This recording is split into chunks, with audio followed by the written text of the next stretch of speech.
Welcome to Les Schwab Tire Center's Outdoor GPS, presented by Fisherman's Marine and Outdoor. Good morning, everyone. I'm Owen Hayes. You're watching Les Schwab Tire Center's Outdoor GPS, presented to you by the one and only Fisherman's Marine and Outdoors. And let me tell you, you had better head over to Fisherman's sometime soon and get all the gear that you need, because things are ramping up around here quickly when you're talking about spring Chinook fishing. Got reports this morning, and it could just be very well because it's Saturday, everybody's out kind of thing, but definitely getting some reports that are inspiring. How about that? Oh, that's a good one. That's a good one. But we'll cover that later on in the show. Of course, we're going to be showing you lots of photos that everyone's been sending in, so make sure you pay attention if you've been sending them, because here in a minute we're going to start showing those. But if you have questions, comments, or reports, call us up. It's the viewer hotline. It's 503-548-6777. We would love to hear a live report. We're going to have one of those, but we'd love to hear a live report from someone that maybe you know that's out there. Maybe you're watching right now on one of our many different ways of watching the show. So if you're out, don't be shy. You can brag if you want, or if, most of the time, if you're like me, whine, because it's been tough. But at the very least, we'd love to hear from you. So don't be shy with that. This upcoming segment, in our report segment, we're going to have river levels for you and fish counts, all that stuff that you need to make the decisions on what you want to do this upcoming week, as things look like they are changing when you're talking about our conditions. If you watched the show on Sunday, you saw that they had forecasted quite a bit more water to come into the area than what we actually received. We'll check in with Katie Suniga and find out what we can expect the next handful of days. The river levels are forecasted to make a little bit of a bounce.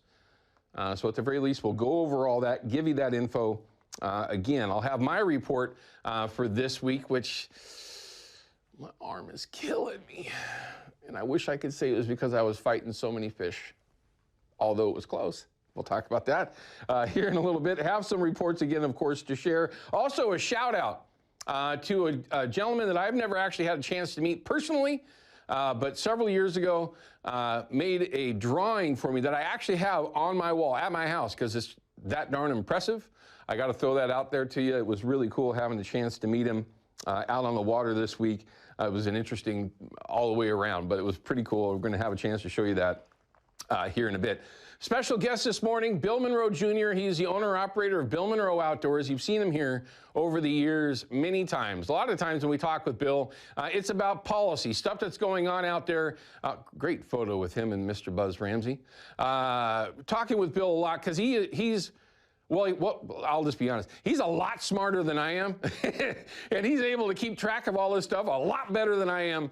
And typically, that's what we talk to him about, right? Well, today, he's actually out on the water this morning with clients, chasing spring Chinook on the Columbia, which has been a bit of a question mark, right, on how things have been going out there. So we're going to find out how things are real time. We've already, maybe I shouldn't even say it, knock on wood. We've checked all of our technology. Everything seems to be working well. So we're going to make sure, cross our fingers, that everything works out good. Also, we'll have the deal of the week for Fisherman's Marine. And again, as always, it's just perfect timing.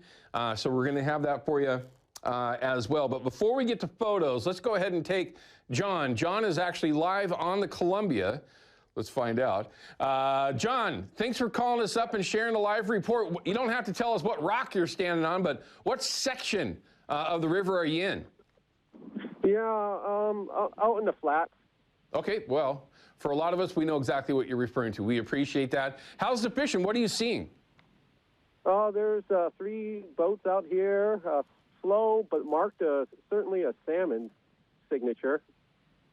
We're just starting our 4th pass.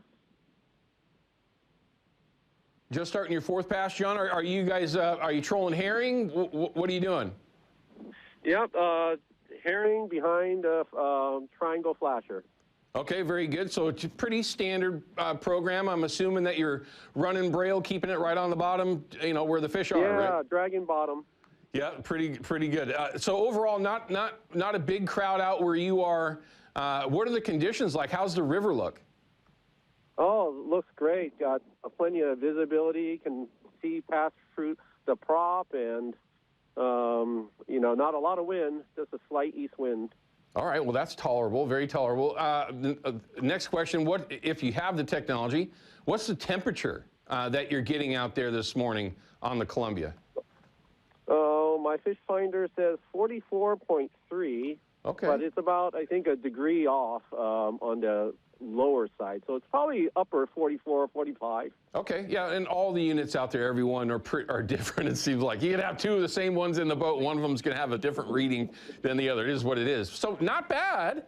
I mean, it's over 40 degrees. That's a darn good start. How many times in the end of March were we going, geez, it's 40 degrees. Those fish are very lethargic there. But at 44, 45, they get a little bit more snappy. Well, John, hey, thank you very much for the report. I hope that maybe it brings you a little good karma and maybe get yourself a bite today. Good luck. Be safe, okay? All right. Thanks a lot, Owen. Thanks, John. We appreciate you taking the time, my friend. I love this show. Sorry. Live report from the flats. It's his report. I'm not going to expand on it. I could very well be there this week. Anyway, all right, let's take a look at some of the photos that everybody's been sending in. And you're going to start seeing some of these steelhead photos start to dwindle, okay? The steelhead fishing is starting to wind down, of course, referring to specifically winter steelhead fishing. But nice coastal fish right there. Patrick, thanks for sending that in. That's a dandy, by the way. Here's a nice photo. All right, now, I'm not calling those this year's fish. Hey, that's Bill Rivas right there. Fishing, oh, duh, it says it right in front of me. Bruce, thanks for sending the photo in.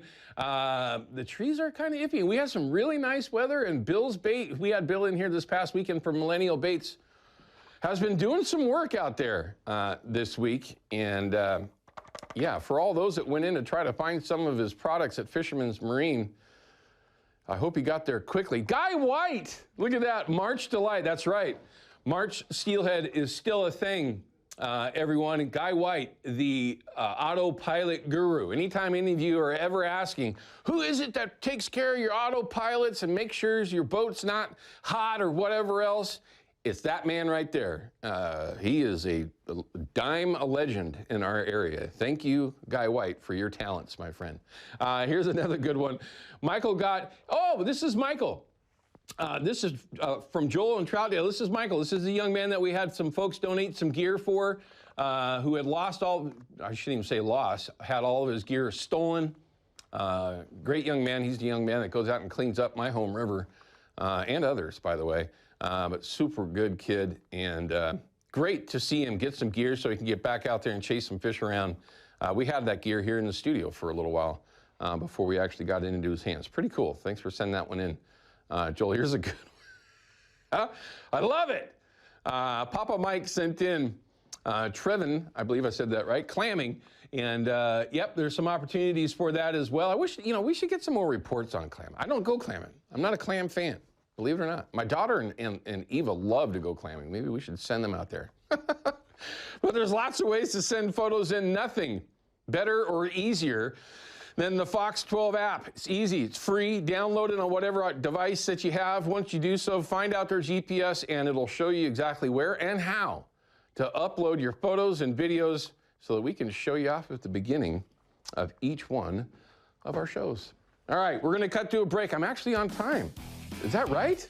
Wow. We're gonna come back with my field report. We're gonna talk about a little bit of late season steelhead, some Chinook reports as well, as I've got just a shout out for a really cool dude. We'll be right back.